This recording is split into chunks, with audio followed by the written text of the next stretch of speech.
Last spring, I matched with a woman on a dating app. Her name on the profile was Rachel.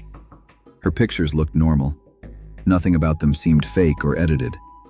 She looked like an ordinary person with a normal life. Her profile said she worked in marketing and enjoyed hiking on weekends. We talked for a few days. The conversation felt easy and calm. She did not rush anything and did not act strange. Compared to most people I met on the app, she actually felt genuine. After about a week, we decided to meet for dinner on a Wednesday night. She chose the restaurant. It was located in a quiet part of town. The place looked slightly nicer than the restaurants I usually visited, but it still seemed comfortable enough for a casual date. When I arrived, I sent her a message saying I had parked my car. I waited near the entrance while checking my phone every few minutes. 10 minutes passed, then 20. She never replied. I began to feel a little embarrassed standing near the front desk. It started to look like I had been stood up. The hostess asked if I wanted a table, but I told her I was still waiting for someone. She checked their reservations and told me no one had checked in under Rachel's name. 30 minutes passed before I finally decided to leave. Just as I turned toward the door, a man walked inside and came directly toward me. He looked older, probably in his 40s. He wore a black hoodie and had a rough, tired appearance. He knew my name. That immediately made me uneasy. My name was never mentioned anywhere in the restaurant. He explained that he was Rachel's brother and that Rachel had suddenly become sick but still wanted to meet me. According to him, she had asked him to bring me to their house because it was only a few blocks away. The explanation sounded strange. If Rachel really wanted to see me, she could have sent a message.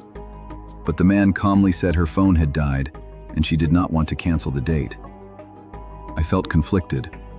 Part of me thought maybe the situation was just awkward timing. Another part of me felt something was very wrong. I asked for the address so I could walk there myself. The man insisted it would be easier if he drove me. That was the moment my instincts started warning me. Something deep inside told me not to follow him.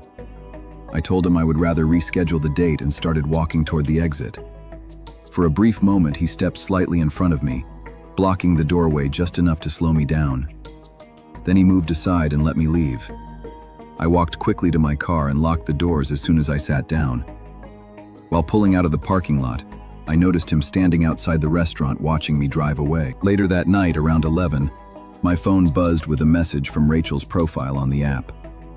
The message asked why I never came. Confused, I explained what had happened at the restaurant. I told her about the man who claimed to be her brother. She replied almost instantly. According to her, she did not have a brother. After that message, she stopped responding completely. A few hours later, I began receiving security alerts on my phone. Someone was trying to log into my email account, then my bank app, then my social media accounts. The attempts happened one after another. I immediately changed all my passwords and enabled every security feature I could find. The next morning, I checked the dating app again. Rachel's profile had completely disappeared. Around noon, I received a text from an unknown number. The message was short and unsettling. More texts followed throughout the day. They came from different numbers with different area codes. Each message was vague but threatening. At one point, one of the messages included my full legal name, the name I had never shared online. That night, I was sitting alone in my apartment when someone knocked on my door. The sound froze me in place. A few moments later, the knocking came again, louder than before. I slowly walked to the door and looked through the peephole. The hallway outside was empty. Seconds later, I heard heavy footsteps moving down the stairwell. The following day, I called the restaurant to ask if anyone had seen the man who approached me that night. One of the employees remembered a man wearing a hoodie pacing outside the entrance for almost an hour before I arrived. He had been watching the door, watching for me. A week later, while taking out the trash behind my apartment building, I noticed a folded piece of paper stuck under the handle of the dumpster. My name was written on the outside. Inside the paper was a printed photograph. It showed me standing inside the restaurant lobby that night, looking down at my phone while waiting. The photo had been taken from outside the window. Someone had been watching me the entire time. Written on the back of the photo was a single word: you. Since that night, I stopped using dating apps completely. I still do not know who created that profile. I do not know who that man was, or what would have happened if I followed him. But one thing still stays with me. Whoever created Rachel never planned for a date. They planned for someone to disappear. And the only reason I did not disappear that night was because I trusted my instincts at the last moment. I turned 30 years old at the start of the year.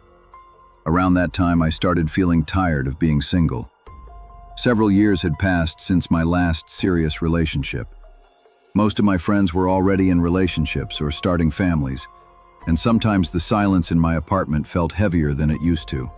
For a long time, I avoided dating apps. Something about meeting strangers online always felt uncomfortable to me. But eventually, I decided to try it anyway. I downloaded a dating app and started looking through profiles during the evenings after work. During the first few days, I matched with a few people, but none of the conversations went anywhere. Most chats ended after a few messages. I started thinking the whole thing might be a waste of time. One Monday night, I was sitting at home watching a hockey game when I received a notification that I had matched with someone new. Her name on the profile was Rebecca. Her profile looked real. The photos showed different moments of her life. One picture showed her at work. Another showed her at a bar playing darts with friends. There was also a photo from an outdoor concert and a normal selfie. Nothing about the profile seemed fake. I sent a message and soon we started talking. I've never been a big dating app guy. Maybe a little bit in college, but mostly Tinder when I was messing around. After that, I had a 4-year relationship. I didn't really know how to go out and flirt anymore. I didn't really have game anymore, so I was on Tinder for a bit, just testing the waters as a freshly single guy for a bit, and going out with my single friends a lot. But when it came time to start seriously dating again, the easy answer was, of course, a serious dating app. Hinge was the one everyone recommended for finding quality women looking to actually date. So I got on there and I got a few matches in the first few days. One was a really pretty girl named Jenna. She was this short Italian Elle-looking girl with black hair, tan skin, and she looked like she worked out. We seemed to hit it off immediately in the chat.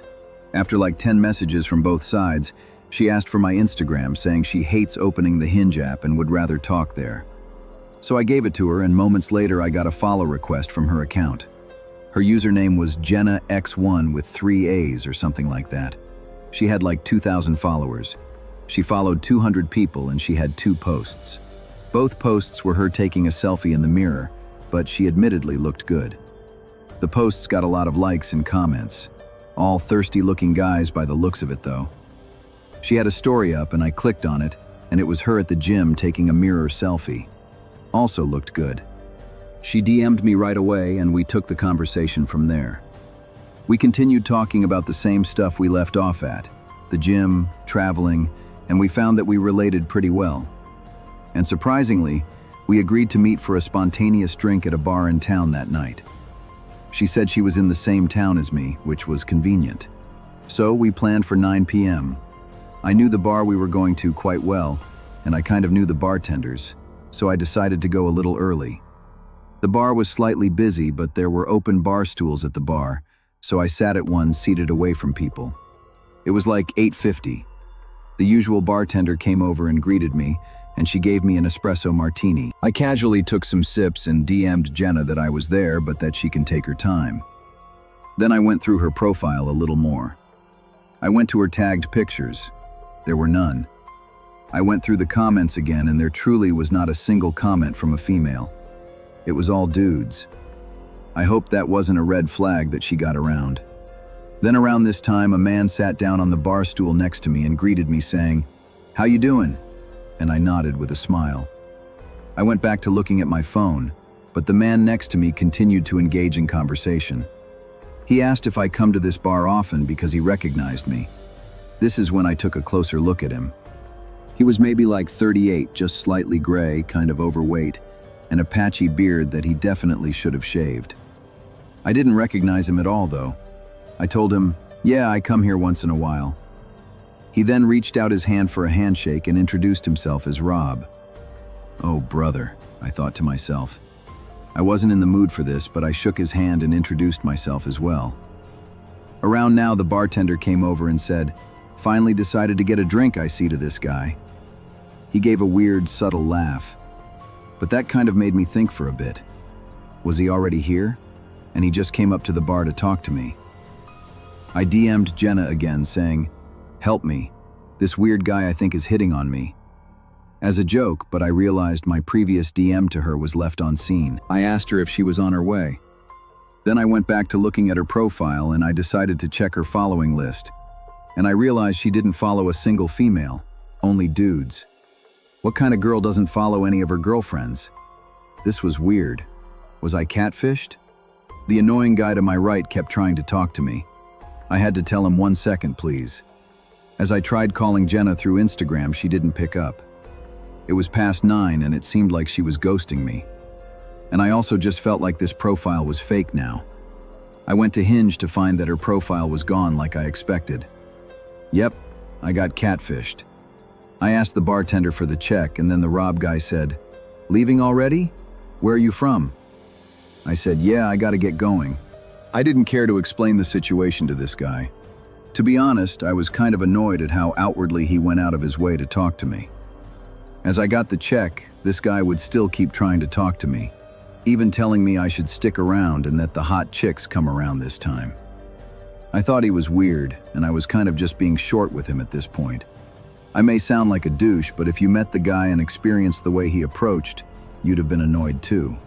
As I said bye to the bartender and turned to leave, I felt a tight grip on my left wrist suddenly. I turned to see the man had his hand wrapped around my wrist. I said, "What the fuck are you doing?" Loud enough for other people to notice and turn their heads. He started whispering to me and making a weird face. He said, "I'm Jenna. I'm sorry. Please don't go."